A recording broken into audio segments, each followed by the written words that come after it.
Isa pong top analyst ang nagbigay ng prediction tungkol sa dalawang magandang entry points para kay XRP na maaari pong magbigay daan sa paparating na $11 rally. Ano po ang ibig sabihin nito? Ano ang mga detalye sa likod ng prediction na ito at paano po ito maaring makaapekto sa atin bilang mga Pinoy crypto traders or investors na XRP? Kaya yan po ang siyang ating pag-uusapan sa video na ito, pero bago po tayo magpatuloy ay nais ko lamang po munang bigyang linaw ang aking disclaimer kung saan ang nilalaman po ng video na ito ay hindi po ito isang financial advice. For education and information purposes lamang po ang layunin nito. Ayan, umpisan po natin sa kung ano po ang nangyayari kay XRP sa kasalukuyan. Yan, sa ngayon si XRP po ay nasa presyong $2.31. Bagamat maliit lamang ang 0.29% na pag-angat nito sa nakalipas na araw, makikita natin na may 4.39% rebound ito mula sa weekly low na presyong $2.2129. Paano ito nangyari? Kasabay po kasi ng muling pag-angat ni Bitcoin na ngayon ay nasa $95,000 matapos bumagsak ito sa $91,000, nagkaroon din ng momentum ang ibang altcoin tulad na XRP. Pero tandaan, hindi ito simpleng tuloy-tuloy na pag-angat. May mga ups and downs itong pinagdadaanan na tinatawag nating market corrections. Ngayon ay ano po ang dalawang magandang entry points na na ibinahagi po ng analyst. Ayan. Ayon po kay Ginoong Ali Martinez, ang dalawang entry points na ito ay nasa presyong $2.05 at saka $2.50. Ngayon ay bakit po mahalaga ang dalawang entry points na ito? Umpisaan po natin ang pagpapaliwanag sa 2.05 na entry point.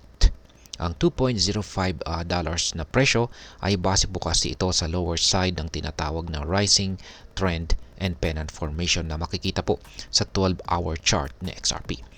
Yan, meron po rito. Ibinahagi ni nandito po ito po yung chart na ibinahagi ni Ginoong Ali Martinez. Yan, 12-hour chart time frame po ito ni XRP at mula po ito sa datos ni Binance. Ayan. Kapag bumagsak po ang presyo mula sa $2.31 pababa sa $2.05, ito po ang magiging magandang pagkakataon para makabili. Sa madaling salita, ito po ang tinatawag na buy the dip opportunity. Yan, sa $2.50 naman na entry points, kung sakaling hindi mo po maabutan ang pagbagsak sa $2.05, ang susunod po na pagkakataon ay nasa presyong $2.50. At bakit? Ang $2.50 ay konektado po ito sa breakout mula sa pennant formation. Ibig sabihin nito, ang susunod na resistance level na kailangang lampasan ni XRP. Sa parehong senaryo ay pinapalakas po ng analyst ang kumpiyansa ng mga investors kay XRP. Kahit na hindi mo makuha ang pinakamababang presyo, ang prediction po niya ay magtutuloy-tuloy ang rally ni XRP patungo sa higit $10. Yan. Ngayon ay paano naman po maaabot ni XRP ang presyong $11? Yan, hindi po magiging madali ang pag-angat ni XRP patungo or papuntang $11. Ayon sa chart analysis ni Ginoong Ali Martinez, kailangang malampasan ni XRP ang ilang mga key Fibonacci levels. Kaya, ayan, yung mga ito po yung mga resistance na kailangan po niyang lampasan. Una ay ang $3 na presyo. Ang $3 ay isa po itong matibay na resistance na kailangang lampasan.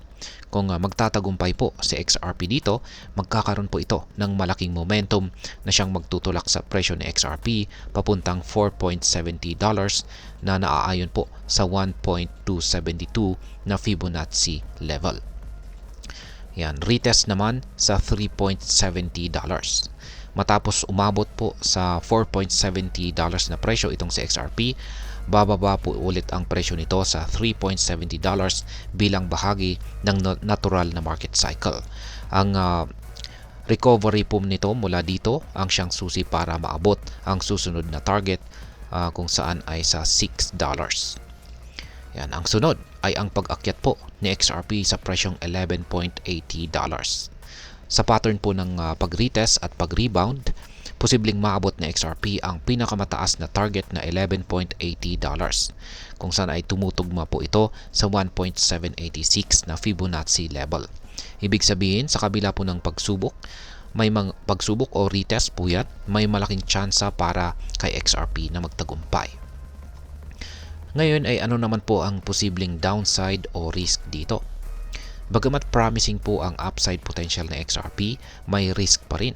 Kung sakaling bumagsak ito mula sa triangle formation, imbis na mag-breakout, ang target price ay maaari pong bumaba sa presyong $1.50 base sa 0.618 na Fibonacci level. Kaya mahalaga pong maging handa at magkaroon ng risk management strategy. At ngayon, ano naman po ang maaaring maging epekto nito para sa atin bilang mga Pinoy crypto trader or investor ni XRP? Ang prediction na ito ay isang paalala kung gaano kahalaga ang technical na analysis sa crypto trading. Pero hindi natin dapat kalimutan ang mga risk. Sa kabila po ng positibong prediction, laging mag-ingat sa paglalagay ng malalaking halaga, lalo na kung hindi mo paggamay ang dynamics ng market.